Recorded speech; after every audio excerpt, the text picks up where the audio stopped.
Mic on. What's going on? What's up? We here. Good to see everybody. Yeah. Can y'all hear us okay? We can adjust on this thing if we need to. It's showing that it's in the red. I'm going to take it down a notch. Is that any better? Can y'all hear us okay? Good Lord, we got all kind of people on here. Oh, man. Let's see here. We got a slew of people. We got some questions, so y'all can chat with us in the comments, and we'll go through some of these questions.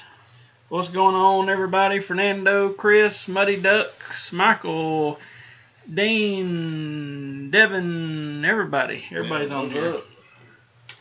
All right. First question I got comes from Joe. What broadhead you guys trying this week? We're trying a big old whopper. Yeah. I don't even know what it is. It's a dead ringer. I do know that. It's like a 3-inch cut, and I am curious to see how the deflection tests. This particular broadhead, about 5 years ago, we sold the fool out of them, and then they just kind of fell off the map. So I'm curious to see how it does. You know, I've always wondered, like, with a broadhead that big, even shooting it through the wood, how it's going to work. Yeah. So we'll see. Yeah, it's a big one. I mean,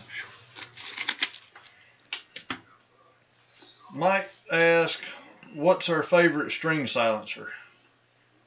I still don't mind a good cat whisker. I'd be a cat whisker man or probably a string leech man from Limb Saver. I like the monkey tails and that sort of thing, but it just seems like they fall apart pretty quick at the end of that tail where they whip around so much. But they're easy to. That's what I was fixing. They're easy to install, and you don't have to have a bow press. So that's what I was fixing to say. Know, I'd go monkey tail if you don't have access to a bow press or cat whisker. But if you do, the string leech I really like. Gerald gets in. How long should my loop be?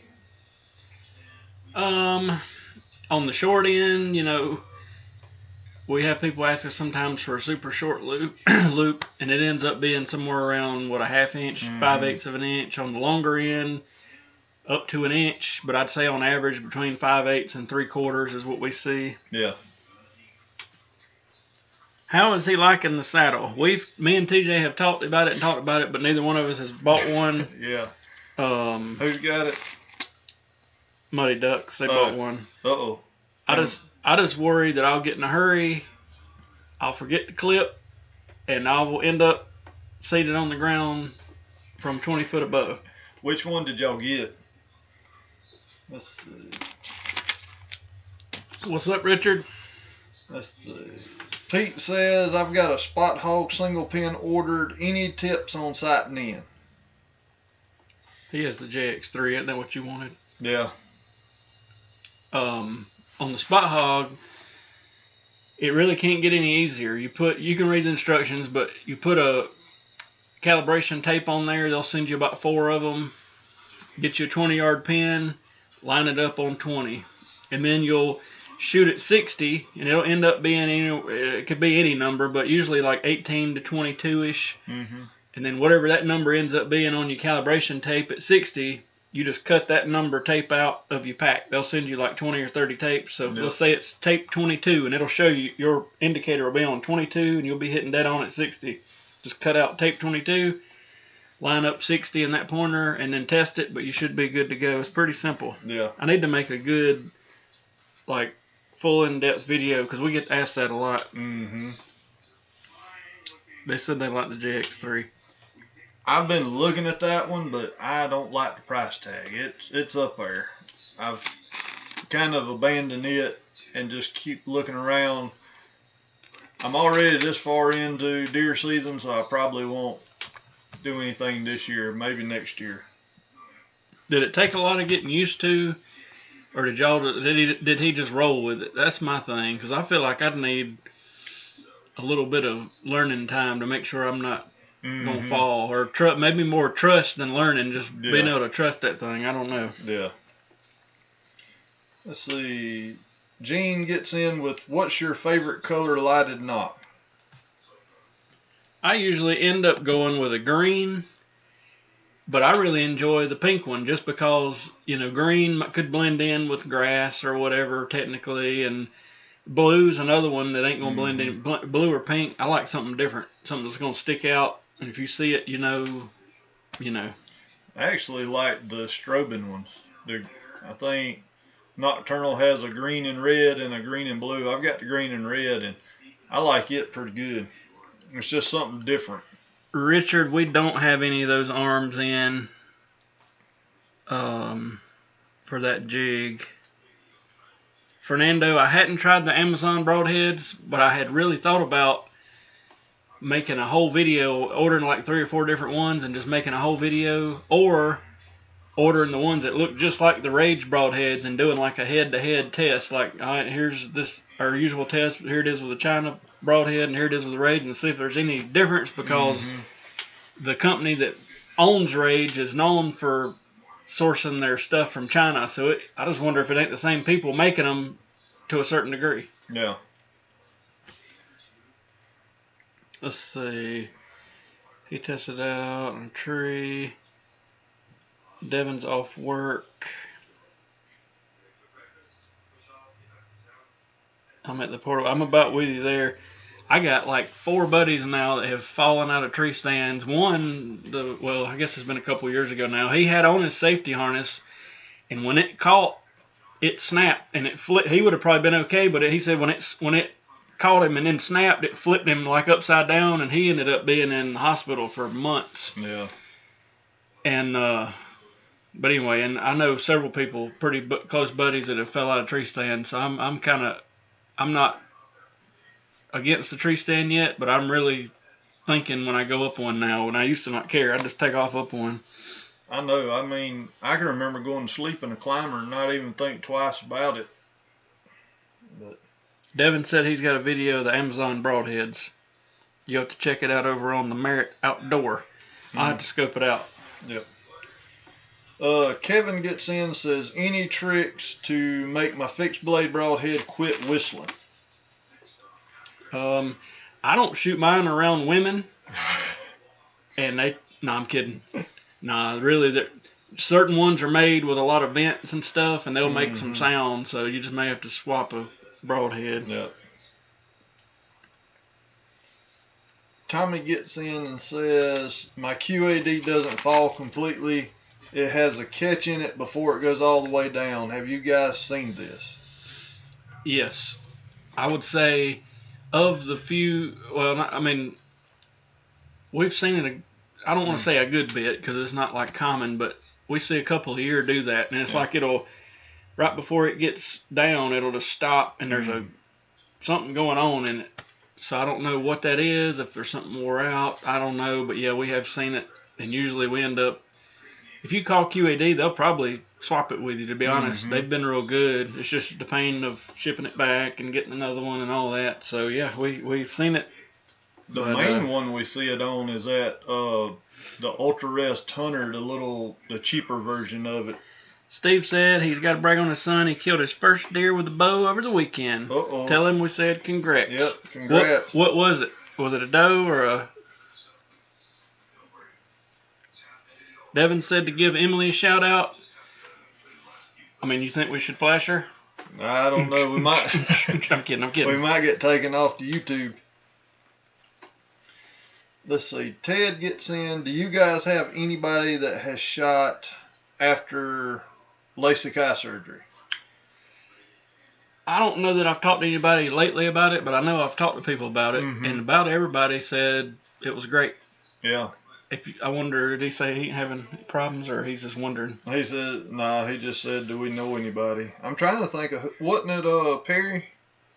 I can't remember. I can't remember either. A 4-pointer, heck yeah. Heck yeah. Nothing wrong with that. No. If I'd have thought, you have to send us a picture and we can flash it up next week on here.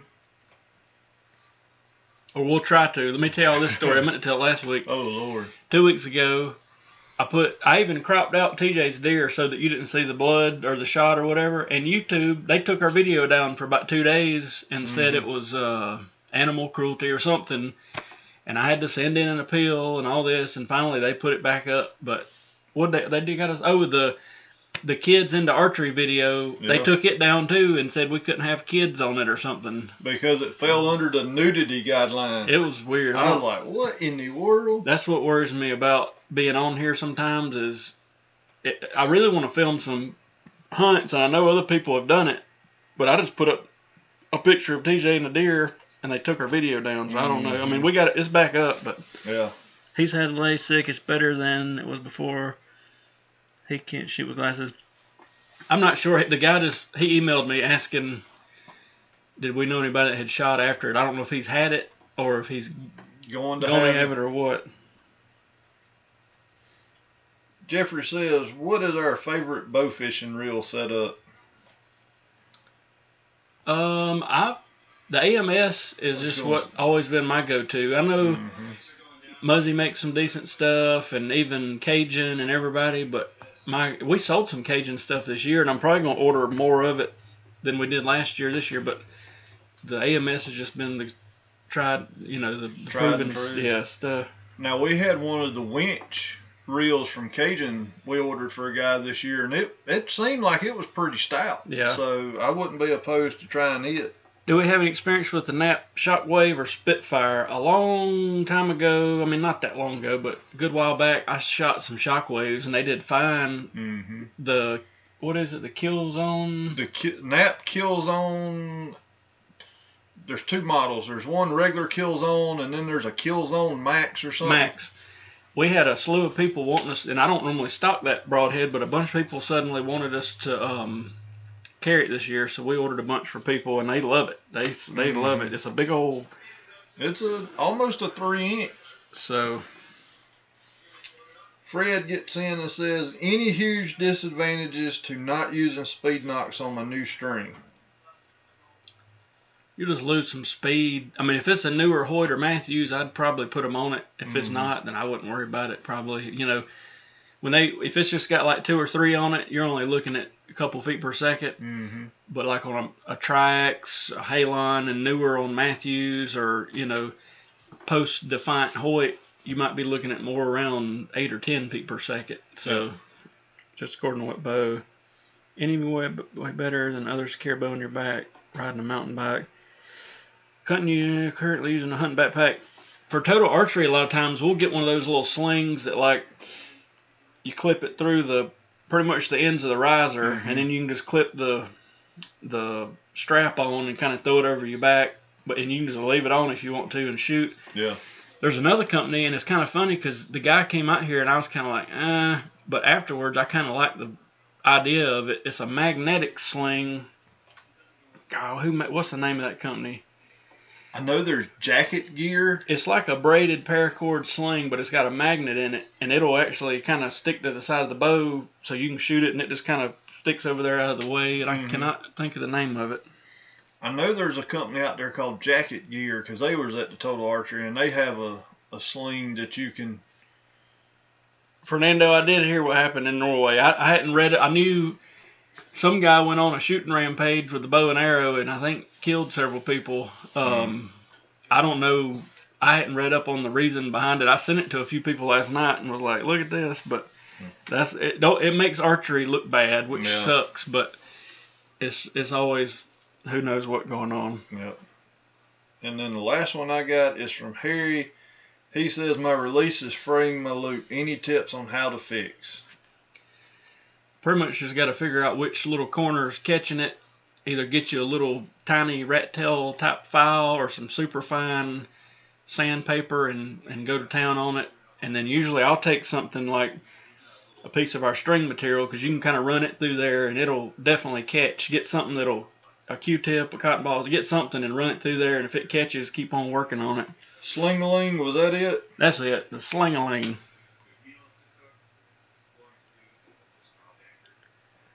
Shooting Skulls do both slings. They're about 30 minutes from us. I've heard of them. Maybe they've been in here. I'm not 100% sure. Oh, no. I've used a guy. I can't think of his name now. I'm trying to. Zerto Slings. Yeah, Zerto. We've used him a good bit. My wife was making them, and then it it takes a while to make a good tight wrist sling, and she finally just kind of got tired of making so many, so I started using Zerto. He does real good, and I guess he's got a whole family that makes them, because I can order 20 or 30, and they'll be here in like 3 or 4 days, and they're like something he don't have made. He'll have to custom colors and all. But and then there was a guy we met at a show. This joker would make them, but then take custom like acrylic colors and dot them. I mean, he made some that would like blow your mind. I mean, it looked just like certain camos. He even made a phone holder with one. It was rubber, and it was a lanyard, because Vanessa's got it somewhere. But it would clip over the corners of your phone, and it, you like a small child, you could put it around their neck, and they could actually hold the phone. Yeah. That was pretty neat. Richard said they are the ones that donated the wrist sling. I knew I'd heard that name before. I just couldn't put it together. Supposedly, it got hot again in South Carolina. We've been back in the 80s Fahrenheit. But supposedly this weekend we're going to drop down into the 40s at night, and hopefully the 50s, 60s during the day. I think it'll get the deer moving. Yeah. And I think everybody's kind of ready for the cooler weather. So it did our first fake fall about 2 weeks ago. It kind of dipped, and everybody's like, woo! And then it whoop back up to 80. So now we'll see what happens. But our rifle season opened Monday, so that's going. The local crowd has dwindled down, which is sort of good. We're trying to get caught up. Well, then again, we had a little uptake of bows this week. We probably got, between crossbows and bows, not counting the ravens that Devin brought, we probably got 10 or so waiting on stuff. But 10 or 15. Anyway,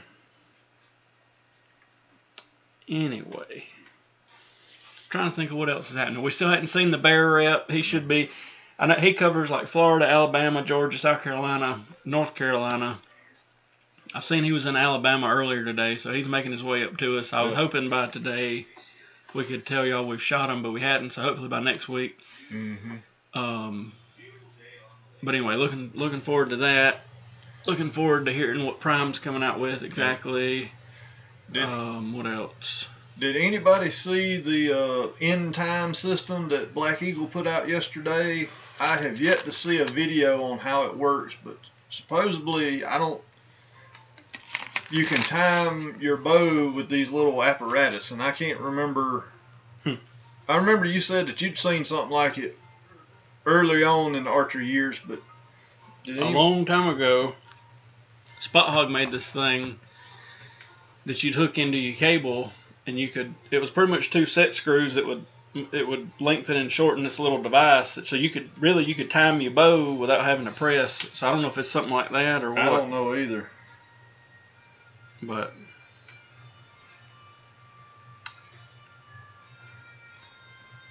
yes, he did. There's a video. What's he talking about? He said Dan McCarthy put it out. Okay. I have to look, because I know it wasn't up yesterday when I tried to search for it.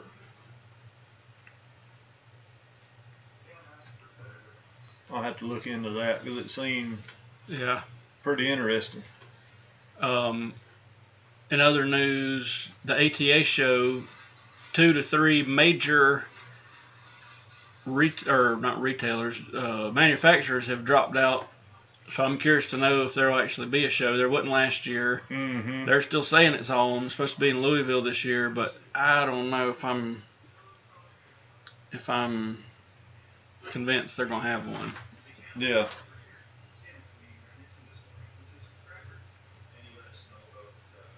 Yeah, I'm looking forward to the cooler weather. Let's see. Any recommendations, advice for beginner trying to hunt next fall? I've been trying to practice 3D archery.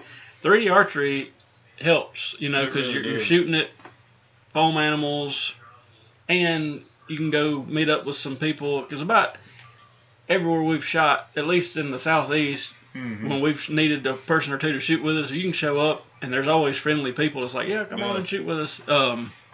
But they can help you, and just shooting at the foam animals is not shooting at a paper target, so it helps out. So I would definitely. And it's also good practice too. You can use most of them have known yardage. Yeah. I would still run known yardage, but try to, work on guessing your yardage, because there's going to be times you hunting that you're not going to be able to get that rangefinder up and get an exact yardage. So, it really helps with guessing yardage. Yep. Let's see. Other than that, I don't think there's anything else. Other hunting season's going good. It won't be but another month or so, and we'll be in the middle of the Christmas bow buying season. At least we think. Yeah. You can't. Everything's. We're hearing, that we've already seen a few prices are going to go up a little bit on stuff, and things are going to keep taking longer and all that mess, and I don't know what's going to happen, but it's a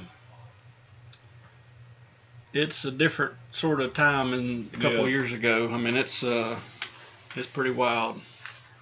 Yeah. I mean, usually you could get, if you had to special order a bow, it'd take, a month to a month and a half now. Yeah, we checked on one not long ago, and they were like 12 to 14 weeks. Yeah. And we're like, goodness. But trying to think. We got the Broadhead video, the usual Saturday video. I missed a couple videos because I had a sick little girl, so we had to take her to the doctor and do all this stuff for a day or two. We'll get back on our usual. Emily says your beard is sexy. Okay. Let's see. I tell him that all the time. I noticed a large uptick in archery since the start of COVID. Long-term effects of this. A lot of used gear on the market soon. Maybe. Yeah. Maybe. I keep seeing a lot of people in the Matthews group saying, why is there so many V3s for sale? But that's really an every year thing, because in about a month, Matthews is going to drop the new bows. Mm-hmm. And usually people keep them and then dump them and get the new one or whatever. But we're talking about tree stands. Are they better than saddle? Saddles have been, saddle hunting really took off, last year before last? But I've always hunted out of ladder stands and climbing stands. I've never hunted out of a saddle. We've got friends, Stanley Cooper that's on here, Stan the Man. He saddle hunts. His buddy Rodney, a lot of them do. I would say, if I was going to hunt public land, I toted climbers for years on public land. But with me trying to, might start back doing some public land hunting, that's the reason why I want to look into a saddle. But be sure to check your laws and everything, because here you can't permanently attach, so you couldn't do like screw-in tree steps or anything like that into a tree. You'd have to use steps or sticks. But I've hunted out of ladder stands and climbers all my life, so it's just what I tend to go to. Larry said on your manscaping, are you using a beard oil?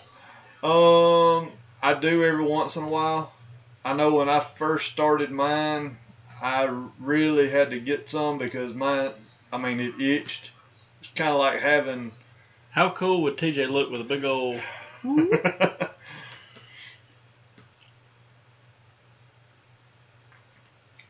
So, yeah, just if you can get past the itching part of it, you'll be fine.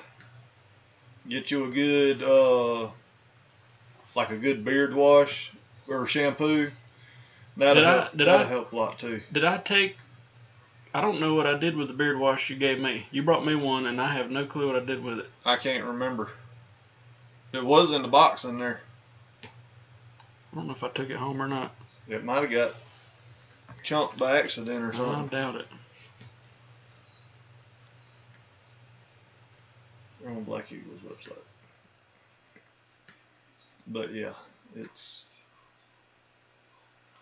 trying to think of what else cool that's happened. Have we heard anything? We're right on top of a lot of November stuff happening. Usually Prime, Matthews, Hoyt, some of the bigger companies, they're releasing in November. So Does Elite still release in November, or are they waiting to ATA? I can't remember. I can't either. They're supposedly one of the ones that dropped out of the ATA, so I don't know what they'll do. Yeah. We did sell the used, what was it we had? Tempo? Yeah, the Tempo. If it was gone. We got the Q2, and I don't think, that's pretty much it. Mm-hmm.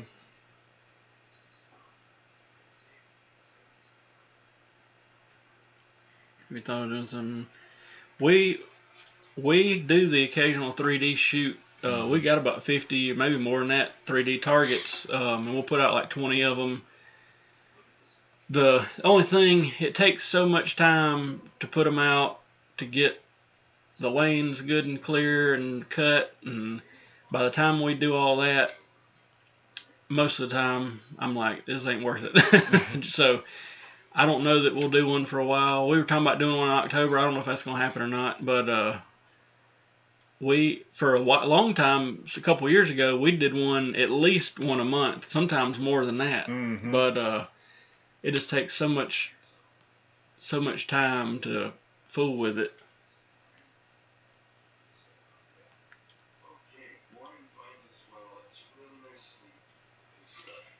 We see it a lot here too in the shop, Larry, with older bows. I mean, we've got a Browning Boss Vortex hanging up in there that we're putting a string on. Remember tow truck guy? James. So James came through last year and had, it might have been a Browning. No, he had a Pro Line. We're talking about early to mid 90s bow, and was wanting a new sight, new arrows, new rests, new everything, and it ended up being $300 something, and I was like, listen, man, for like $400, you can get one of these new bear bows right here, and it would be, even though it's a lower middle end bow, this would be leaps and bounds above this 50 or 60% let off Pro Line. But he's like, nah, let me do this, and if I like it, I'll see what I can do. So he spent all that money, and 2 weeks later came back and bought a freaking Prime and dropped like $2,000. But I don't want to be a butthole to people, but sometimes, when they get over like that $200 to $300 mark, I'll be kind of like, listen, for about $400, we can put you in a new bow, But, and if I don't really consider us salesmen. I mean, we never pressure anybody. We tell them to not spend money more than to spend money, which probably is not good. But I don't think we've ever had anybody really get mad or nothing. We'll just tell them, hey, this is it. It kind of sucks though when somebody brings in like a Parker that they're out of business. You can't get parts, and then they're going to put a couple $100 into it, and it's like, this is sort of, if something happens, this thing's done. You know what I mean? Yeah. So if you're gonna put $250 in it, why not? I mean, you could even find a used bow and come out better, but I don't know. Yeah, we see a lot of that, and the answer that I get when I was like, by the time you fix and put a string or string cables, and new sight, rest, airs, whatever they're doing, it's, well, I'm getting back into it after so many years. Let me just do this. And they're like, well, all this stuff will fit on a new bow. I'm like, well, technically it will, but the package bow is going to come with everything you need. And it's one of them, that's the biggest answer I get is, I've been out of it for 10 years and I just want to see if I want to, get back into it. That's the biggest answer I see. What kills me more than that is the people that bring the kids in here that'll be a teenager, and they'll have a 25-year-old bow that's set on 30-inch draw. The kid will be a 26 or 27, and they don't care. They want the bow to fit them, even though it won't fit them at all. And it's like, well, they're just going to test it. And it's like, they're going to hate it because it's going to rip their arm to pieces. Mm-hmm. I'd rather them shoot a freaking Genesis bow as a teenager and it work than a dang, 1995 Browning whatever, and it be 3 inches too long and you can't change it. And that just kills me. And most of them people want to argue. It's like, listen, this ain't gonna fit him, and it ain't by like an inch. It's by like 3 inches. Yeah. And he's strolling the bullet back. Oh, boy, you gonna have to hit the gym. Yeah. Are you a wimp? I mean, it's like, come on, dude. Yeah. It's crazy what you see. Yeah, really, even since we were, back in our earlier days at Bucks and Bass in 2000, 2001 till now, we never really have went that route of trying to push sales on people. You know what I mean? If you want it, you want it. And we always, somebody comes in wanting a bow, that's kind of our first question. What kind of money? Right. Yeah, what money are you looking at? Because we don't want to be pushing a $1,500 setup on a $500 budget guy. You know what I mean? But I know everybody's different. You know what I mean? There's just more than that. There's too many shops that if you don't walk in with a Matthews or a Hoyt or whatever they sell, they're gonna treat you like dirt. That's crazy. But yeah, I agree. It is. I agree. That's like that Q2 we got out there used for sale. I was tempted to just keep it for myself. Compared to new bows, it's definitely don't feel like a new bow, but I had a Q2 for many years and shot a good many deer with it. Kind of hated selling it, but I still got my Q2 XL, so I guess I don't need it, but I don't know. But there's always that one bow you sell that you wish you never would have sold or got rid of. Yeah. Well, we'll get off here and let y'all get back to it. I guess we're going to get out of here in a minute and get some dinner and all that, but let's see, today's Thursday. I know we'll do a video in the shop Saturday, and then we'll do our Broadhead video that'll come out Saturday, will come out Sunday. Broadhead will come out Monday. We'll get back on track with our video, and we missed a couple days there, but thank y'all for chatting with us. We'll be back next week. If you got any questions, comments, whatever, put them in the comments or email them to archeryshack@gmail.com, and we'll talk it over next week. Yep. And maybe we'll have some bear bows to talk about next week. If not, it'll be soon. So we hope. Yep. We'll get out of here and let y'all get back to it. Yep. Thank y'all for tuning in. See y'all next week.